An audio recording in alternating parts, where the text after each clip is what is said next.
कर रहे हैं तो आपके माइंड में यह डाउट जरूर से जरूर आता होगा कि सर ये रीवैल्यूएशन होता क्या है, ये किस तरीके से होता है और रीवैल्यूएशन के पश्चात मार्क्स बढ़ते हैं या घटते हैं या दोनों प्रक्रियाएं हो सकती हैं, अभी तक कितने मार्क्स बढ़े और घटे हैं, क्या कंडीशन है, ऐसा आपके माइंड में डाउट जरूर से जरूर आता होगा। खासकर जिन बच्चों ने रीवैल्यूएशन का फॉर्म फिलअप किया है वो लगातार यही सोचते रहते हैं कि रीवैल्यूएशन के पश्चात मेरे मार्क्स क्या होने वाले हैं। तो डियर स्टूडेंट्स, आज के इस पर्टिकुलर वीडियो में रीवैल्यूएशन से रिलेटेड सारी इंफॉर्मेशन आपको प्रोवाइड कराऊंगा, जिससे आप सभी लोग खुद ये समझ पाएंगे कि आपके मार्क्स बढ़ेंगे या घटेंगे। कंप्लीट वीडियो को देखेंगे तो सारी चीजें आपको समझ में आएगी, क्योंकि मैं हमेशा से कहता हूं कि आधा अधूरा ज्ञान सदैव खतरनाक होता है। आज हम यहां पर 3 क्वेश्चन के बारे में डिस्कस करेंगे। मैंने यहां लिख रखा है रीवैल्यूएशन, और हम जानेंगे आज की इस वीडियो में कि रीवैल्यूएशन क्या होता है, कैसे होता है, रीवैल्यूएशन की प्रोसेस होती कैसे है, क्या दूसरे टीचर अलॉट होते हैं, क्या उनको पुराना मार्क्स दिखता है या नहीं दिखता है, सारी बातें हम लोग डिस्कस करेंगे। अंक पर क्या प्रभाव पड़ता है, अंक बढ़ और घट दोनों सकते हैं या केवल बढ़ते ही हैं, अगर अंक हमारे घट गए तो घटा हुआ हमारी मार्कशीट में मेंशन हो जाएगा, क्या होगा, सारी बातें डिस्कस करने वाला हूं। आइए ध्यान से समझते हैं। सबसे पहले हम लोग ये जानेंगे कि रीवैल्यूएशन होता क्या है। ध्यान से चीजों को समझिएगा। जैसा कि डियर स्टूडेंट्स आप देख पा रहे होंगे लिखा हुआ है रीइवैल्यूएशन, ठीक है, रीइवैल्यूएशन। तो इसका क्या मतलब होता है, री का मतलब होता है बच्चों पुनः, ध्यान से सुनिए हमारी बात, री का मतलब होता है पुनः, इवैल्यूएशन का मतलब होता है मूल्यांकन। क्या होता है, मूल्यांकन। इसीलिए हिंदी में इसको पुनर्मूल्यांकन का फॉर्म भी कहा जाता है। तो रीवैल्यूएशन का मतलब पुनः मूल्यांकन, अर्थात आपकी जो कॉपी का एक बार इवैल्यूएशन हो चुका है उसका दोबारा इवैल्यूएशन होता है, फिर से वो कॉपी नए सिरे से चेक की जाती है, उसी को रीवैल्यूएशन कहा जाता है। क्लियर हो गई बात ना। रीवैल्यूएशन का मतलब, अच्छा कई लोग इसको रीचेक भी बोलते हैं, और कभी कभी ऑफिशियल अपडेट में भी रीचेक शब्द का यूज कर ही लिया जाता है। तो अब रीचेक का मतलब आपको पता ही चल गया ना कि फिर से चेक की जाएगी। तो इसका क्या मतलब होगा, आपको समझ में आ गया होगा। रीवैल्यूएशन का मतलब होता है पुनः मूल्यांकन करना उस कॉपी का नए सिरे से। जब उसका मूल्यांकन होगा तो उसी को रीवैल्यूएशन कहा जाता है। अब आइए हम बात करते हैं कि होता कैसे है, रीवैल्यूएशन की प्रोसेस कैसे करी जाती है। तो डियर स्टूडेंट्स, रीवैल्यूएशन की जो प्रोसेस होती है उसमें नया एग्जामिनर अलॉट किया जाता है, मींस नए टीचर आपकी कॉपी चेक करते हैं। होता क्या है कि आपकी जो कॉपी होती है, आप लोगों ने कॉपी को पेपर देते हुए देखा होगा कि पहले पेज पर गेजिंग करने के लिए एक बॉक्स बने हुए होते हैं। तो अंदर टीचर्स जो कॉपियां चेक करते हैं, कॉपियों को चेक करने के बाद बाहर ला करके मार्क्स उसके चढ़ाते हैं और ऐड वगैरह करते हैं। तो होता क्या है कि जब रीवैल्यूएशन के लिए कोई स्टूडेंट अप्लाई करता है तो यह माना जाता है कि अपने मार्क्स से संतुष्ट नहीं है, इसीलिए उसने रीवैल्यूएशन के लिए अप्लाई किया है, तो दूसरे टीचर को वो कॉपी चेक करने के लिए दी जाती है। अब जब दूसरे टीचर को कॉपी चेक करने के लिए दी जाती है बच्चों, तो होता क्या है कि उसका पहला पेज हटा दिया जाता है और उसकी कोडिंग कर दी जाती है, कोई निशान लगा दिया जाता है, जो भी होता है। और उसके बाद जहां जहां मार्किंग हुई, जैसे हम कोई क्वेश्चन सॉल्व कर रहे थे, क्वेश्चन सॉल्व किया, यहां पर टीचर ने हमें हाफ मार्क दिया है, कहीं 1 मार्क दिया है, फिर ला करके यहां पर 1 होल 1/2 मार्क देकर के ऐसे सर्कल कर रखा है उन्होंने।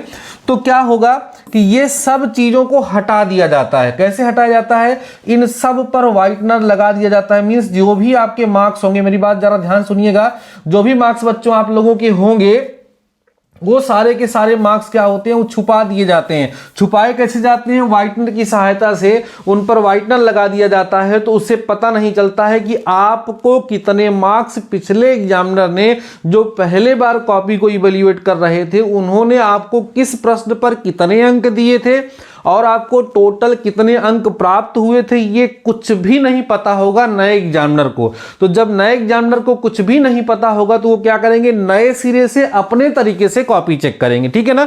तो इस तरीके से रीवैल्यूएशन की प्रोसेस होती है। क्लियर हो गई बात ना। रीवैल्यूएशन क्या होता है, पुनर्मूल्यांकन होता है।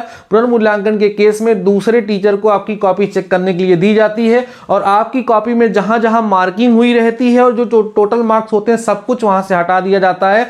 टीचर्स को एकदम जान लीजिए साफ सुथरी कॉपी मिलती है, उसको फिर से कॉपी चेक करना होता है। जो भी वहां पर उन्होंने मार्किंग की हुई होती है, जो भी मार्क्स होते हैं, वो कहीं पर हो सकता है उस कॉपी, या तो उस कॉपी की फोटो स्टेट बोर्ड अपने पास रख लेता है या उसके मार्क्स नोट कर लेता है, ठीक है ना, और उस कॉपी पर व्हाइटनर लगा करके सब जगह और दूसरे टीचर को कॉपी चेक करने के लिए दे दी जाती है। अब जब कॉपी टीचर चेक करता है तो अंक पर क्या प्रभाव पड़ता है? जब कोई दूसरा टीचर कॉपी चेक करेगा तो उसके अंक पर, जो बच्चे ने जो लिख करके आया था, उस पर क्या प्रभाव पड़ेगा? तो डिपेंड, देखो मैं पहली चीज तो आपको ये पता होना चाहिए कि रीवैल्यूएशन में 10% रूल होता है। एक ये क्या होता है? 10% रूल ये कहता है कि अगर दो अलग अलग टीचर किसी एक ही कॉपी को इवेल्युएट करते हैं, उसकी कॉपी चेक करते हैं, तो दोनों केस में दोनों अलग अलग टीचर्स के चेक करने में 10% मार्क्स का वेरिएशन हो सकता है। इसलिए अगर आपके जो मार्क्स हैं वो 10% बढ़ते हैं या 10% घटते हैं तो वो मार्क्स अपडेट नहीं होते, वही पुराना वाला ही चढ़ता है। मैं एग्जाम्पल के माध्यम से आपको समझाता हूं। जैसे सपोज करिए कोई एग्जाम दिया था और पहली बार जब उसकी कॉपी इवैल्यूएट हुई तो उसको कितना मिला था डियर स्टूडेंट्स? 20 मार्क मिला था। ध्यान समझिए, कितने मार्क्स थे? 20 मार्क्स थे। बच्चे ने रीवैल्यूएशन के लिए अप्लाई कर दिया, मेरी बात सुनिएगा, रीवैल्यूएशन के लिए अप्लाई कर दिया और उसके 2 मार्क्स बढ़ गए। कितने मार्क्स बढ़ गए भाई? 2 मार्क्स जो है उसके बढ़ रहे हैं, मतलब पॉजिटिव हो रहे हैं। तो इस सिचुएशन में उस बच्चे का 2 मार्क्स ना होकर के 20 होना कितना चाहिए? 2 नंबर बढ़ा तो 22 हो जाना चाहिए, लेकिन 22 होगा नहीं। वो कितना मार्क्स चढ़ेगा? 20 मार्क्स ही उसकी मार्कशीट में चढ़ेगा, उसका मार्क्स चेंज नहीं होगा। सर ऐसा कैसे?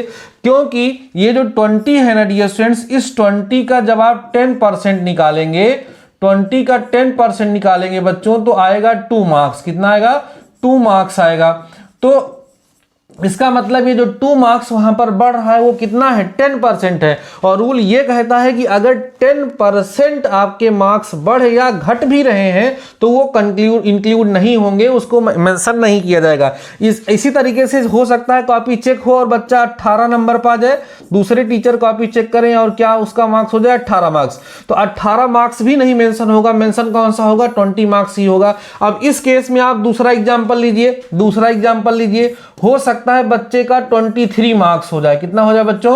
23 मार्क्स बच्चे का हो जाए। तो जब अगर उस बच्चे का 23 मार्क्स हो जाएगा तो उस केस में उसका 23 मेंशन होगा, क्योंकि 3 मार्क्स बढ़ रहा है और 3 मार्क्स इस 20 के, देखो पूर्णांक का 10% नहीं देखा जाता है, जो मार्क्स आप पाए थे उसका 10% देखा जाता है। जैसे अगर आप 15 मार्क्स पाए थे तो उसका 10% 1.5 होगा। 1.5 मार्क्स से कम या उससे ज्यादा होगा तभी वो आपके मार्क्स में बदलाव होगा, अन्यथा कि समय बदलाव नहीं होगा। इसी प्रकार से 3 नंबर अगर उसका घट भी रहा है तो 17 मार्क्स जो होंगे बच्चों, वो उसकी मार्कशीट में मेंशन हो जाएंगे। तो ये चीज आप सभी लोग समझ गए होंगे। तो क्या रूल समझ में आया? रूल ये कहता है बच्चों, क्या कहता है रूल ये कहता है कि मार्क्स बढ़ना और घटना दोनों तय है। मार्क्स बढ़ भी सकता है और मार्क्स घट भी सकता है, लेकिन वहां पे कौन सा रूल फॉलो होगा भैया? 10% रूल फॉलो होगा। अगर 10% से ज्यादा का वेरिएशन हो रहा है तो मार्क्स बढ़ भी सकता है और घट भी सकता है। अब डिपेंड इस बात पे करता है कि आपकी कॉपी का मूल्यांकन हुआ कैसे है।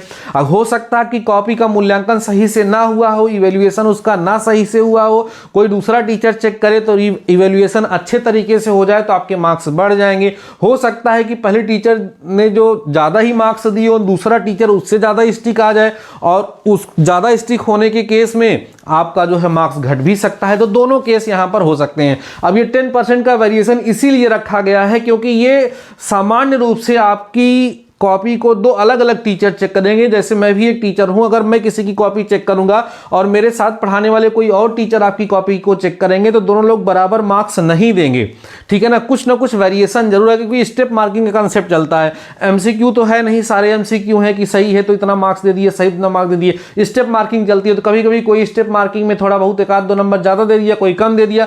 तो इसलिए माना जाता है कि बच्चे का जो प्राप्तांक है उसके 10% का वेरिएशन हो सकता है। इसलिए 10% का वेरिएशन अगर होगा तो उस सिचुएशन में मार्क्स ना बढ़ेंगे ना ही घटेंगे। उम्मीद करता हूं आप सब लोगों को समझ में आ गया होगा कि रीवैल्यूएशन का क्या मतलब होता है और ये प्रोसेस होती कैसी है, साथ ही साथ इसका अपने अंक पर क्या प्रभाव पड़ेगा। तो अंक आपके बढ़ भी सकते हैं, घट भी सकते हैं, लेकिन ध्यान रखना है कि जो चेंज होगा, जो बच्चों चेंज होगा वो तभी पॉसिबल है, चेंज जो है वो तभी पॉसिबल है, ध्यान सुनिए हमारी बात को, चेंज तभी पॉसिबल है जब वो क्या होगा, मोर देन, मेरी बात सुन रहे हो ना, मोर देन 10% होगा। 10 अंक से 10% जो आपका प्राप्तांक होगा, ठीक है, जो आपने मार्क्स ऑब्टेन किया होगा, मार्क्स ऑब्टेन्ड जो आपके होंगे, जो मार्क्स आपने ऑब्टेन किया होगा उसके 10% से ज्यादा का बदलाव होगा तभी आपके मार्क्स अपडेट होंगे, नहीं तो वही रह जाएंगे। कोई और एग्जांपल ले लेता हूं, जैसे मान लीजिए कोई बच्चा 15 मार्क्स पाया है,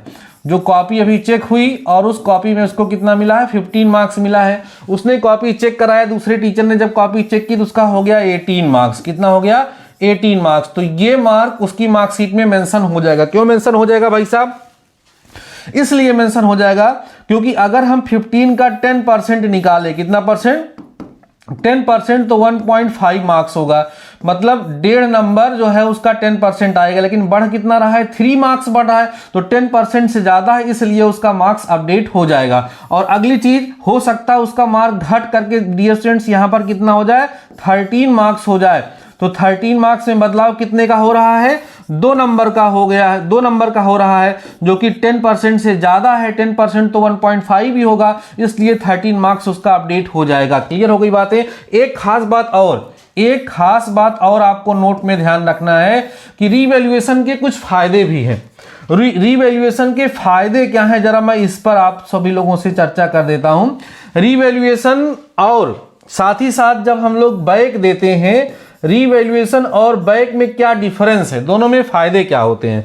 देखो डियर स्टूडेंट्स, होता क्या है कि अगर आप रीवैल्यूएशन देते हैं और उस केस में आपकी बैक क्लियर होती है और मार्क्स बढ़ जाते हैं, तो वो मार्क्स आपके परसेंटेज में काउंट हो जाता है, वो बढ़ा हुआ मार्क्स आपकी मार्कशीट में मेंशन हो जाता है। लेकिन अगर रीवैल्यूएशन में आपकी बैक क्लियर नहीं हुई और आपको बैक देना पड़ा, तो जब आप बैक देंगे तो आप केवल और केवल बच्चों क्या करेंगे, बैक क्लियर करेंगे उस सिचुएशन में जो मार्क्स बढ़ कर करके आएगा।